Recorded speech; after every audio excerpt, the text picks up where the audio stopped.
Hi, this is Joe Chambers. Welcome to Musicians Hall of Fame Backstage. This week's guest is the Grammy-nominated Rock and Roll Hall of Fame inducted, Songwriter Hall of Fame inducted, singer, songwriter, keyboardist of the great group, the Young Rascals, Felix Cavaliere. When we come back, Felix Cavaliere.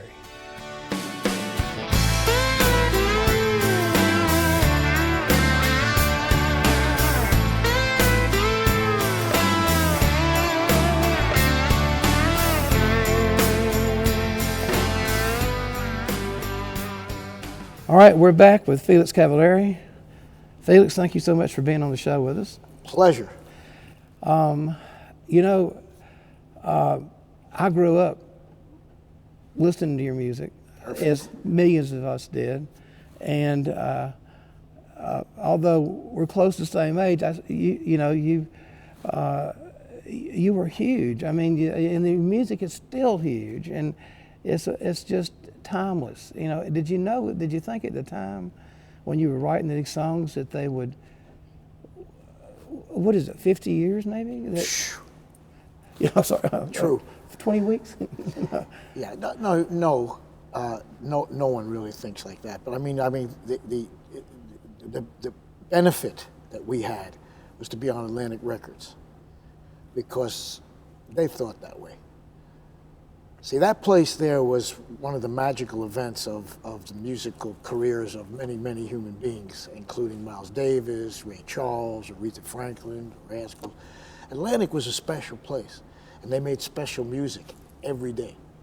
So, Ahmet Ertegun. And Jerry Wexler, and there was a few. His brother Neshwe was part of it. They were part of a jazz part of it. But you know their story. You know their story. They must know their story. These guys came over here. They were children of Turkish ambassadors, and had this tremendous affinity for black R&B music. Right. So they took their Secret Service to New Orleans and Chicago and Memphis, and probably Nashville, and they made this humongous, how should I put it? Label is not even the word. Monument to American music. Yeah, and so how did you become part of the Atlantic family? Somebody up there liked us. Was the band was playing around? Somebody heard you? No, we had this one particular show. We were asked to go. See, in Long Island, there's this place called the Hamptons, which is kind of like where everybody goes, and that's where everybody went before we were even a band. But I knew this, you see, so we were approached by this fella who had a discotheque in New York. He wanted us to be a house band in this new place in the Hamptons called The Barge.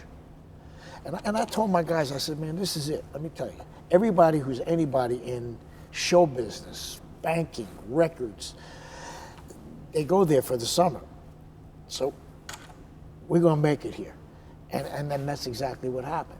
Because what happened is the word got out because somebody did see us, and they told Sid Bernstein, who became our manager, I got these guys I want you to go see. Well, immediately, what he did is, first of all, double our salary, which was pretty cool. And second of all, the word went out to the record companies. So they all came in.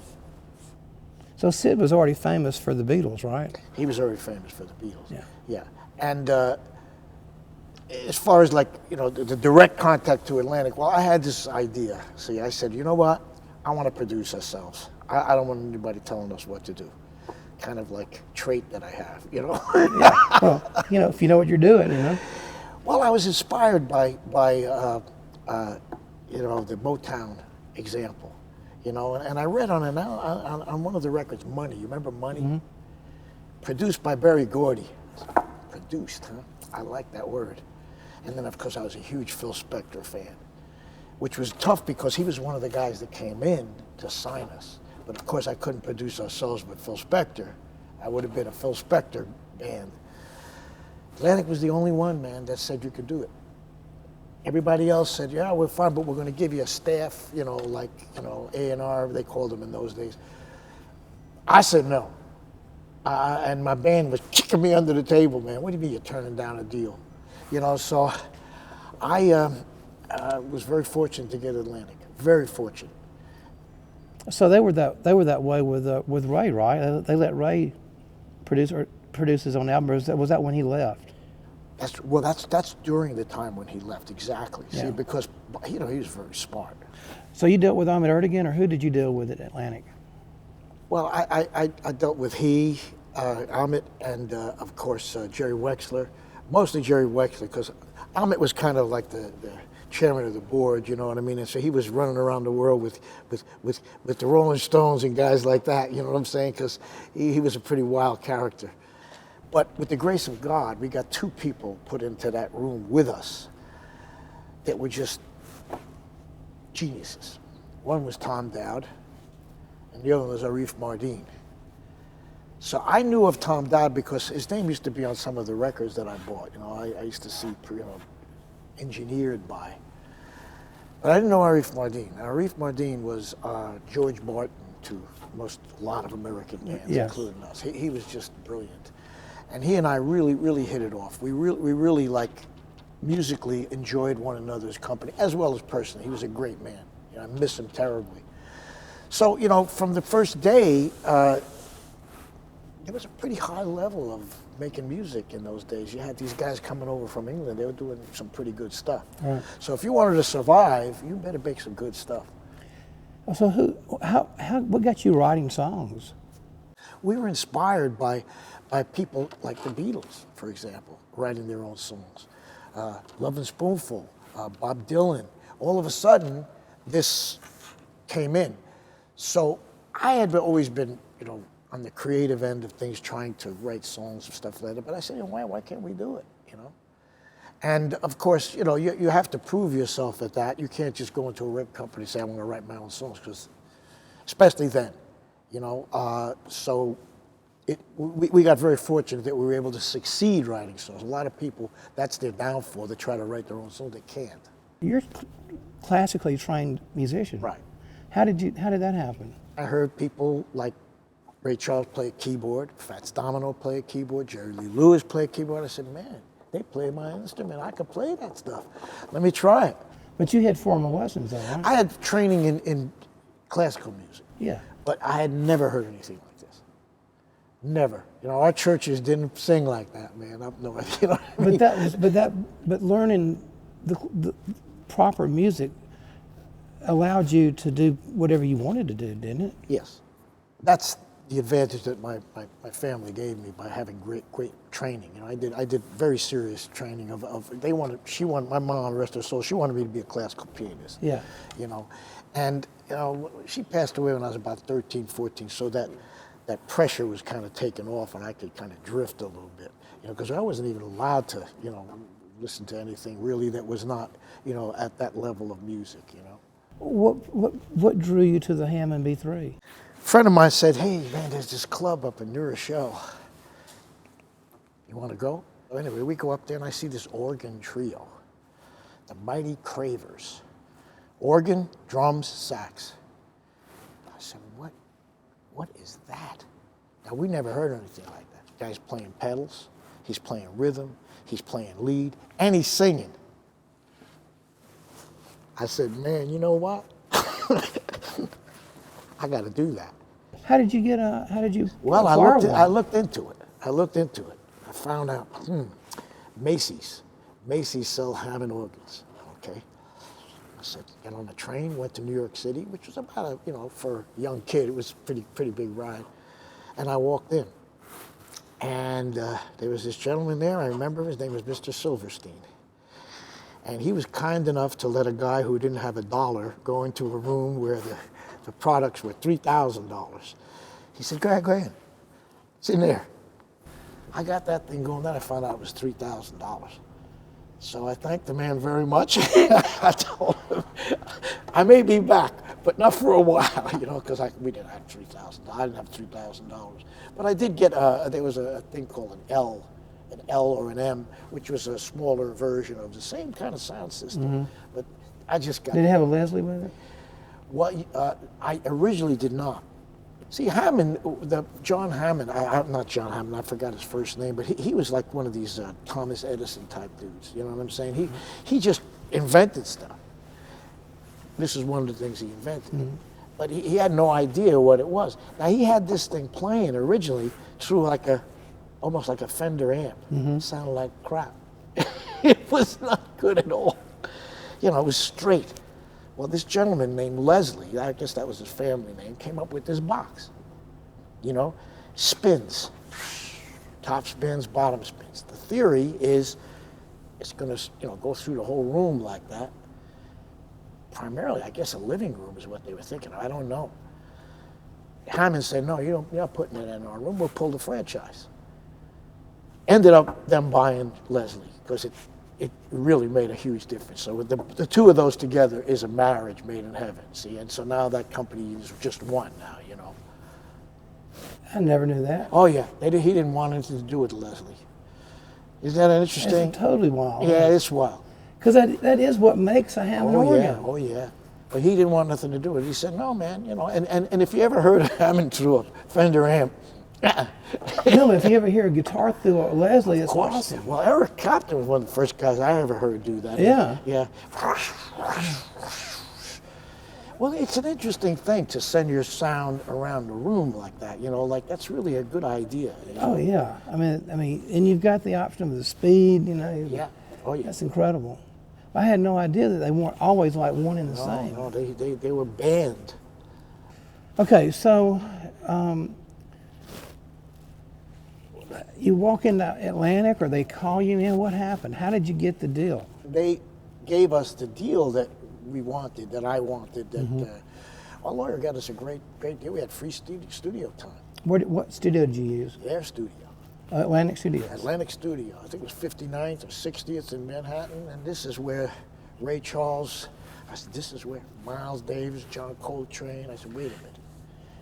You mean I'm in that room? He said, you're in that room, dude. And I said, woo! So that's that's all you need to know. Yeah. Now, we got to make some good music here. Yeah. It was fantastic. It was an experience I'll never forget. So how did you choose what songs you were going to do? Well, in the beginning, like I say, they helped us out with that because we were just young kids, and we really didn't have a lot of studio experience. So, which is, as you know, it's a whole different thing. They can't see you, but they can hear you, Right. So they helped us with that. They selected a lot from our albums, and they also solicited outside writers for I Ain't Gonna Eat Out My Heart Anymore, which was our first real single.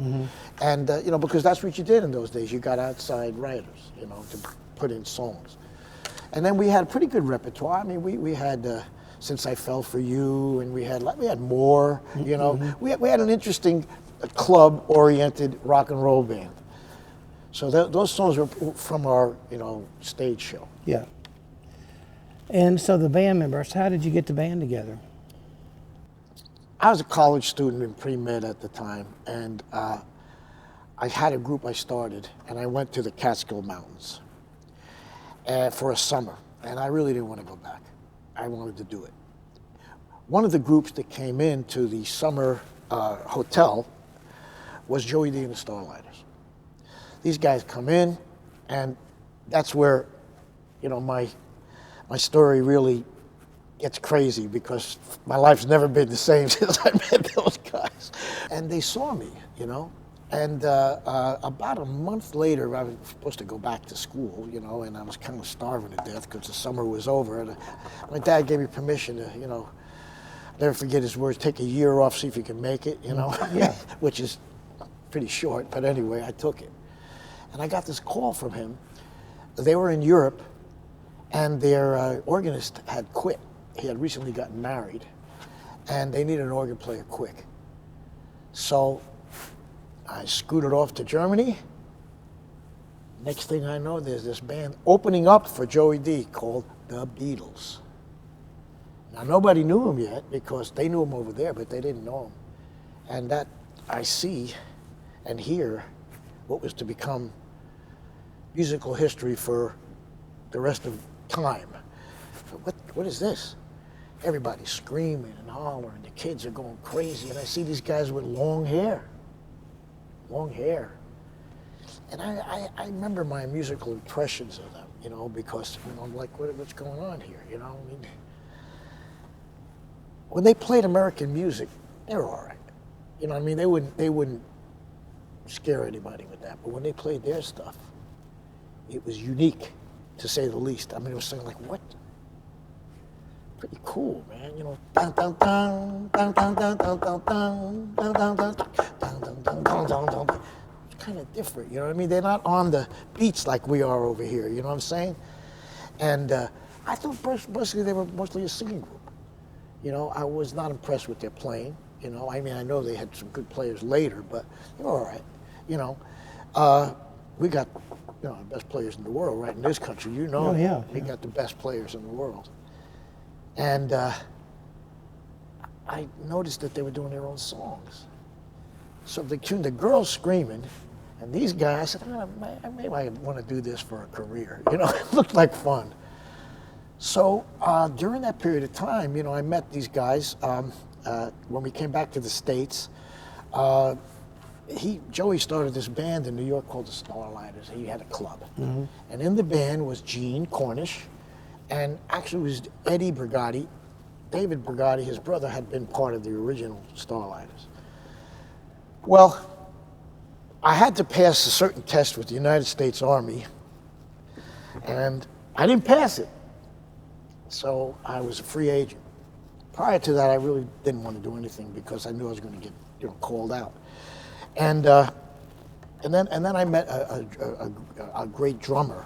I saw this guy, Dino Donnelly, play one song. I saw him play in this club called the Metropole, which had it had a glass window on it, so you could see the band playing from the street. Yeah. And I saw him play one song, "I Who Have Nothing," and he did I who have nothing. Boom. In time. I said, oh my God, look at this. Are you kidding me, man? This cat was unbelievable. So I asked him and the other guys, you want to start a band? Let's do our own thing. So when you wrote songs, did you write them as a group then? Or No. And what songs, I mean, what are your biggest songs that you wrote for the band? Well, I wrote Beautiful Morning, How Can I Be Sure, Groovin', you know, Girl Like You, you know, I've Been Lonely Too Long, all of the hits, you know, and I really wanted to do a Lennon-McCartney, you know, and I found out that my singing partner there, Eddie Brigatti, wrote nice lyrics. Matter of fact, he wrote lyrics that were more flowery than mine. Mine was a little too serious sometimes, you know, and so I said, come on, let's do it, you know, and we did. You know, and it was great in the beginning. You know, it really worked out well. People Everywhere. And People Got to Be Free. I forgot People that Gotta one. Get Free, yeah. Yeah. You wrote that. Yes. So the reason I'm asking that, you said that in the beginning they only want you to do cover songs. Well, you see, here's the story. All of a sudden, we put out one record. It's called I Ain't Gonna Hear It at My Heart Anymore. Yeah. Okay. At a top 20 maybe. And then all of a sudden we put out this record, we had #1, Good Lovin'. Now the tables turn a little bit. Now you ain't telling us too much. Matter of fact, I may tell you a few things. We just had #1 record. You know what I'm saying? Yeah. It switches. Fast too, one record. So we went in there and all 5 feet 6 of us or whatever, and we said, we're writing our own songs. We were in control, remember now, seriously, when I say produce, we were in control. And we had to kind of fight with them a little bit about, you know, the album cover prices and cost, but we were in charge. That was the deal. And it was a great deal. And I as I say, I still don't believe we got it, but we got it. You got paid fairly. Who knows? I have no idea. I mean, you didn't get some ridiculously low. No, we were luckier than people like Tommy James, and I mean, because they didn't get paid at all. Yeah. You know? No, we did okay. I mean, like I say, our mistakes came from not really renegotiating the contract when the time came, and maybe wanting to own your masters. But as far as the pay, you know, we were making great money. I wasn't in any way complaining. Did we get it all? No, of course not. And we were supposed to. But you were gigging all the time, making Yeah, you know, I mean, like I thought I had passed away and gone to heaven. I mean, I'm writing songs, I'm going to the studio, we're getting on the charts, we're going on the road. I mean, come on, I mean, what more could I ask for? Yeah. And your ideas are being put into not only just tape, but Arif would call the Lincoln Philharmonic to come over and play on them. I mean, he would call. I mean, it was just like magic. You know, it was amazing. I loved it. I loved every minute of it. And you guys, and I say this because we're in a town full of musicians. Amen. You played on all your own records. Your band played on your records. That was part of our thing. The only exception to that is as the first year and a half passed by, I was playing bass on the organ. You know what I mean? We didn't have a bass player. Yeah. And pedals, right? Am I right? Yeah. Yeah. And that was hard because of the fact that as the sound started to progress and get better, it was noticeable that it wasn't like a Fender. Mm-hmm. You know what I mean? It wasn't like a. So Arif came in one day and he said, there's a band here. They've got excellent musicians and they'd like to play with you guys. Now, I know what he was doing. Basically, he was saying, it'd be nice if you got a bass player. In walks Chuck Rainey. Okay? See, somebody's watching us. When you send a guy like that in a room, are you kidding me? So he became a real integral part of the Rascals. And I'll never forget it because he's such a doll. I love him. Well, Raymond Zurich would hire Larry Knechtel to go back with his bass guitar because he was a keyboard player as well. Yes. And actually put a stringed bass guitar on the Doors records. Oh yeah, no, we had Chuck, man. Everything else was us, unless of course we had strings and horns and etc. But we sang it and we played it. Hey, I want to take a break here, but when we come back, I think everybody'd love to hear the Ed Sullivan stories. Oh boy, okay. All right, when we come back, Ed Sullivan stories ought to be fun. The Musicians Hall of Fame and Museum has been celebrating the men and women who make the music of our lives since 2006. The Musicians Hall of Fame is the one and only museum in the world that honors the talented musicians who played on the greatest recordings of all time. It's a music city, huh? It's, where else are you going to get the cats, all the cats that are in this room? The Grammy Museum Gallery at the Musicians Hall of Fame is an interactive facility that allows guests to explore the process of making a recording. Take drum lessons with Ringo Starr. Sing on stage with Ray Charles. Write a song with Desmond Child. Rap with Nelly. Or be Garth Brooks in our recording studio experience. Located in the heart of downtown Nashville, in the first floor of the historic Nashville Municipal Auditorium. Come see what you've heard at the Musicians Hall of Fame and Museum. We're back with Felix Cavaliere. Felix, when we cut out, we were going to talk about the Ed Sullivan shows. That's so Americana. It was, 50, 75 million people would watch that show. Oh, yeah. You can't get 7,500 people watching the show anymore. I mean, yeah. when you guys played on the Ed Sullivan show, did you see an immediate response? Absolutely. Worldwide? Absolutely. Well, I don't know about worldwide. I mean, countrywide. nationwide, yeah. Absolutely. And what was that like? What was it like? Did you get a call? Were you nervous when you went in? Were you ready for it? Was Ed nice to you? What was? Well, that's a lot of questions there. Basically, what happens is, you have a manager and an agent, and they set that up for us. Mm-hmm. Sid was very involved in the kind of like publicity part of the music business, which was newspapers at that time. Seriously, that's where you got your when they put you in the columns. Like Walter Winchell in the old days, et cetera, et cetera, like Bob Lefsetz is now. Only it wasn't a blog, it was a newspaper. Mm-hmm. Anyway, he told us, we're going on the show. Naturally, we're very excited. Well, here's the Ed Sullivan show. Here's what happens, okay? You go in on a Monday morning about 6 a.m., okay? You rehearse every day, 6 a.m. Saturday, you do a full show in front of an audience, not televised. Sunday's the show. So they work you. See, but the thing is that Ed Sullivan was given a fee. Let's say, for example, $200,000. He paid us like we were doing a concert. All the acts on here, we were paid like, you know, before like they really chopped us down. You know, we only had our union payment. We used to make, you know, a good salary, a good pay to do that show, and that was it. So now, as we did the show, now you also asked the question, how did he treat us? He didn't like us. He couldn't figure out this generation. He's looking at us like, what the hell's wrong with you guys? You know what I'm saying? I mean, he needed you to get ratings, but he didn't get it. And it was very, very, very difficult because of the fact that, you know, look, you as a rock and roll group, you're used to playing at least 2 hours, you know, straight, you know, pedal to the metal all the way.